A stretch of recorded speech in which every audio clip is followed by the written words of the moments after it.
మిగతా అప్డేట్స్ చూద్దాం. ఏపీలో అమరావతి పేరుతో మరోసారి భారీ కుంభకోణానికి తెరతీశారని వైఎస్ఆర్సీపీ అధినేత వైఎస్ జగన్ మండిపడ్డారు. అమరావతిలో టెండర్ల పేరుతో జరుగుతున్న స్కామ్ల గురించి జగన్ మీడియాకు సవివరంగా చెప్పారు. దేశంలో ఎక్కడా లేని ధరలతో భవనాలు, రోడ్ల నిర్మాణానికి టెండర్లు పిలిచారని చెప్పారు. ఆంధ్రప్రదేశ్లోని కూటమి ప్రభుత్వం రాజధాని పేరుతో మరోసారి సాగిస్తున్న కుంభకోణాల గురించి మాజీ ముఖ్యమంత్రి వైఎస్ జగన్ మీడియాకు వివరించారు. ప్రభుత్వానికి రూపాయి ఖర్చు లేకుండా అమరావతి నగరం బ్రహ్మాండంగా అభివృద్ధి చెందుతుందని ప్రజలను నమ్మించి ఇప్పుడు లక్షల కోట్లు ఖర్చు చేయడానికి సిద్ధమవుతున్నారని విమర్శించారు. పైగా భవనాల నిర్మాణాల పేరిట ఎక్కడా లేని ధరలతో టెండర్లు ఖరారు చేశారని తెలిపారు. అక్రమాలకు అడ్డు రాకూడదని జ్యుడిషియల్ ప్రివ్యూను తీసేశారని, రివర్స్ టెండరింగ్ ను రద్దు చేసి కొత్తగా మళ్లీ మొబిలైజేషన్ అడ్వాన్స్ల విధానం తీసుకొచ్చారని చెప్పారు. ఇప్పటికే కట్టిన తాత్కాలిక అసెంబ్లీ, సచివాలయం, హైకోర్టు పేరిట 600 కోట్లు వృధా చేశారని మండిపడ్డారు.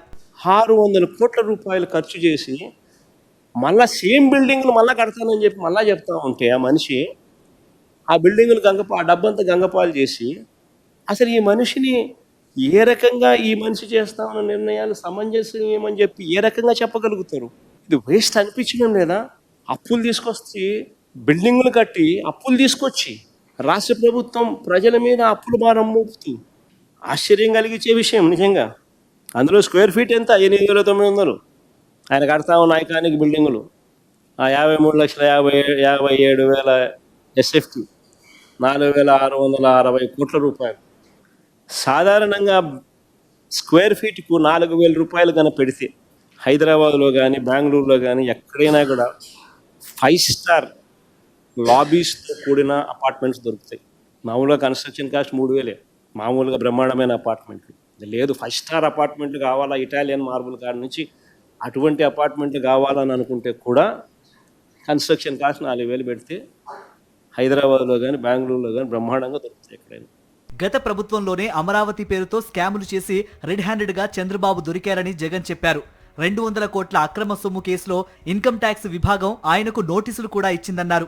ఇదే అమరావతిలో గతంలో చంద్రబాబు నాయుడు అనే వ్యక్తి స్కాములు చేస్తూ ఇదే మాదిరిగానే కన్స్ట్రక్షన్ యాక్టివిటీస్లో లంచాలు తీసుకుంటూ ఈ మనిషి రెడ్ హ్యాండెడ్గా దొరికిన సందర్భాలలో, ఐ రిపీట్ దోస్ వర్డ్స్, దొరికిన సందర్భాలలో చంద్రబాబు నాయుడు గారికి ఇచ్చిన ఇన్కమ్ ట్యాక్స్ నోటీసులు చూడండి ఒకసారి. నేను కాదు ఇచ్చింది, ఇన్కమ్ ట్యాక్స్ నోటీసులు చంద్రబాబు నాయుడు గారికి ఇచ్చింది. Delivery of cash to Shri Nara Chandrababu Naidu income tax నోటీసులు. అది శ్రీనివాసరావు చంద్రబాబు నాయుడు గారి పిఏ కన్ఫెషన్ స్టేట్మెంట్లు, ఆరోపణలు కాదు, కన్ఫెషన్ స్టేట్మెంట్లు. చంద్రబాబు నాయుడు గారికి ఐటీ నోటీసులు ఇచ్చింది, దాని మీద కేసు ఎదుర్కొంటా ఉన్నాడు ఇదే అమరావతిలో. అయినా ఏమాత్రం కూడా జంకు లేదు, బొంకు లేదు, ఇదే కొనసాగింపు. మళ్ళీ గతంలో ఒకసారి స్కామ్ చేసి అడ్డంగా దొరికిపోయినా మళ్ళీ ఇప్పుడు అంతకంటే పెద్ద స్కాములు చేస్తున్నారని ముఖ్యమంత్రి చంద్రబాబు తీరును ఎండగట్టారు మాజీ ముఖ్యమంత్రి వైఎస్ జగన్. రాష్ట్రంలో లిక్కర్ స్కామ్ అంటూ తప్పుడు కేసులు పెడుతున్నారని మాజీ సీఎం వైఎస్ జగన్ మండిపడ్డారు. స్కామ్ అనేది లేకపోయినా తప్పుడు సాక్ష్యాలు, వాంగ్మూలాలు సృష్టించి వేధిస్తున్నారని చెప్పారు. మద్యం షాపులు తగ్గించి అమ్మకాలు తగ్గిస్తే లంచాలు ఇస్తారా? వీధి వీధికి బెల్ట్ షాపులు పెట్టి మద్యం అమ్మకాలు పెంచితే లంచాలు ఇస్తారా అని జగన్ ప్రభుత్వాన్ని నిలదీశారు.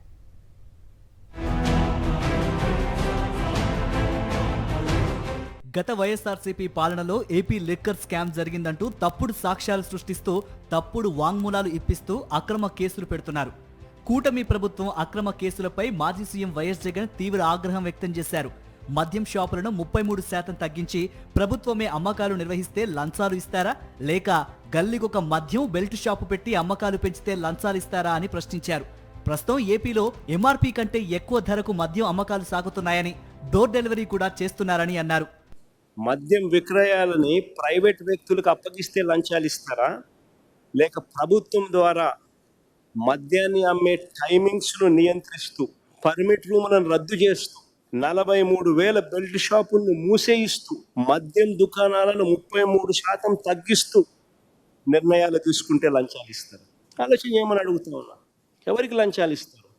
మా ప్రభుత్వ హయాంలో లాభ ఆపేక్ష లేకుండా లిక్కర్ అమ్మకాలను ప్రభుత్వమే చేసింది, లాభాపేక్ష ఉండకూడదని.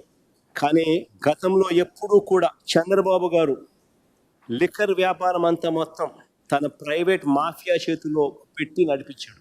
షాపుల కోసం ఇతరులు ఎవరూ కూడా దరఖాస్తు చేయొద్దని బెదిరింపులకు దిగారు. అవునా కాదా? ఆలోచన చేయమని అడుగుతున్నాను. తమ పాలనలో ఉన్న డిస్టిలరీలో ఎక్కువ భాగం అంతకు ముందు చంద్రబాబు ప్రభుత్వం ఇచ్చినవేనని, మరికొన్ని అంతకు ముందు నుంచి ఉన్నవేనని జగన్ వివరించారు. తన హయాంలో ఒక్క డిస్టిలరీకి కూడా పర్మిషన్ ఇవ్వలేదని చెప్పారు. ఇప్పుడు ఉన్న 20 డిస్టిలరీల్లో 14 డిస్టిలరీలు, 14 of them out of these 20 వివిధ కాలాలలో, అంటే during different time periods, Chandrababu Naidu ముఖ్యమంత్రిగా ఉన్నప్పుడు ఆయన లైసెన్స్ ఇచ్చినటివి. మిగిలిన 6 కూడా వైఎస్ఆర్సీపీ ప్రభుత్వం లైసెన్స్ ఇచ్చినటివి కాదు, వేరియస్ అదర్ గవర్నమెంట్స్ ఎప్పుడెప్పుడో ఇచ్చినటివే తప్ప వైఎస్ఆర్సీపీ గవర్నమెంట్ ఒక్కటంటే ఒక్క డిస్టిలరీ లైసెన్స్ కూడా ఇవ్వాలి. మద్యం కుంభకోణం అంటూ గత ప్రభుత్వంలో పనిచేసిన వారిపైన మరికొందరిపైన అక్రమ కేసులు పెట్టి వేధిస్తున్నారని జగన్ చెప్పారు. గత ప్రభుత్వ సలహాదారు అయిన కేసీరెడ్డికి బేవరేజెస్ కార్పొరేషన్తో ఏం సంబంధమని చంద్రబాబు ప్రభుత్వాన్ని నిలదీశారు వైఎస్ జగన్. విజయవాడ టీడీపీ ఎంపీకి కేసిరెడ్డికి వ్యాపార సంబంధాలు ఉన్నాయని, కేసిరెడ్డి అప్రూవర్గా మారకపోవడంతో నిందితుడిగా చేర్చారని తెలిపారు. తప్పుడు వాంగ్మూలాలతో కుట్రలు చేస్తూ సంబంధం లేని వ్యక్తులను అరెస్టు చేస్తున్నారని చెప్పారు. ఆంధ్రప్రదేశ్లో ఏడాది కాలంగా అప్రకటిత ఎమర్జెన్సీ నడుస్తోందని మాజీ సీఎం వైఎస్ జగన్ ఆగ్రహం వ్యక్తం చేశారు. చంద్రబాబు పాలనంతా అవినీతి, స్కాములు, దోపిడీమయంగా మారిందని ధ్వజమెత్తారు. ప్రభుత్వానికి రావాల్సిన ఆదాయం అంతా కొందరు గజ్జ దొంగల జేబుల్లోకి వెళ్తోందన్నారు వైఎస్ జగన్.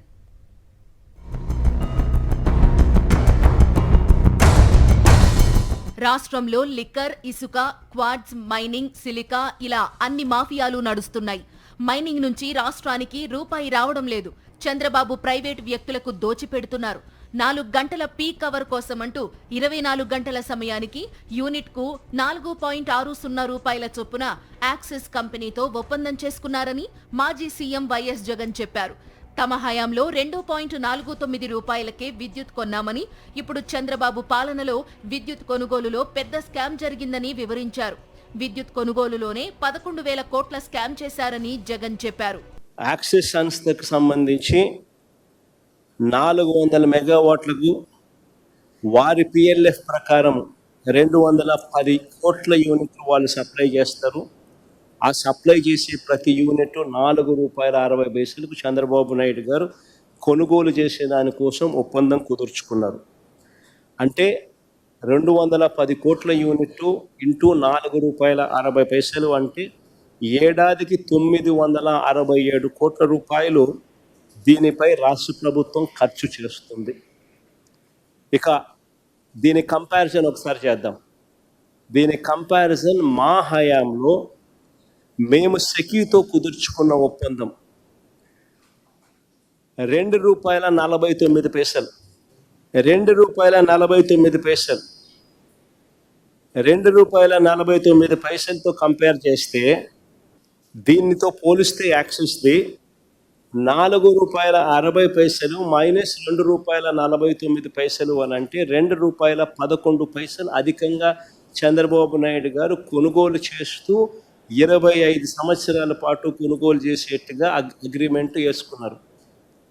అంటే 210 కోట్ల యూనిట్లు ఇంటూ ₹2.11 ఈ వ్యత్యాసంతో మల్టిప్లై చేస్తే సంవత్సరానికి 440 కోట్ల రూపాయల స్కామ్. 25 సంవత్సరాలలో 11,000 కోట్ల రూపాయలు రాష్ట్ర ప్రభుత్వానికి సంబంధించిన ఖజానా నుంచి ప్రైవేటు వ్యక్తులకు చంద్రబాబు నాయుడు గారు దోచిపెడుతూ చంద్రబాబు నాయుడు గారు లాలూచి పడిన పరిస్థితి ప్రస్ఫుటంగా కనిపిస్తూ ఉంది. కొందరు ప్రైవేటు వ్యక్తులతో కలిసి సీఎం చంద్రబాబు ప్రభుత్వ ఖజానాను దోచుకుంటున్నారని వైఎస్ జగన్ చెప్పారు. ఊరు పేరు లేని ఉర్సా సంస్థకు విశాఖలో భూములు కట్టబెట్టారన్నారు.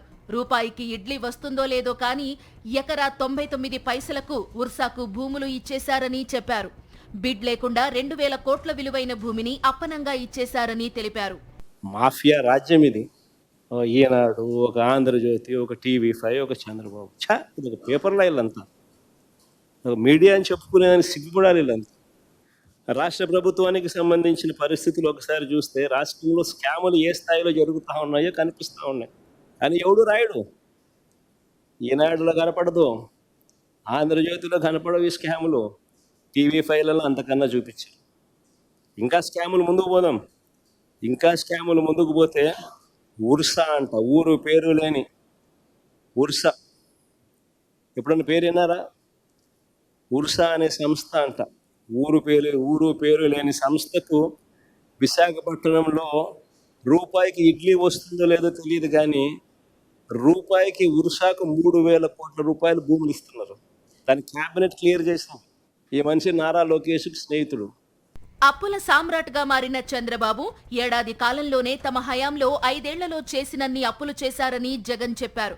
అప్పుల కోసం రాజ్యాంగాన్ని కూడా ఉల్లంఘిస్తున్నారని అన్నారు. ఏపీఎండీసీకి గనులు తాకట్టు పెట్టి ఆ సంస్థ భవిష్యత్తును అంధకారంలోకి నెట్టారని మాజీ ముఖ్యమంత్రి జగన్ విమర్శించారు.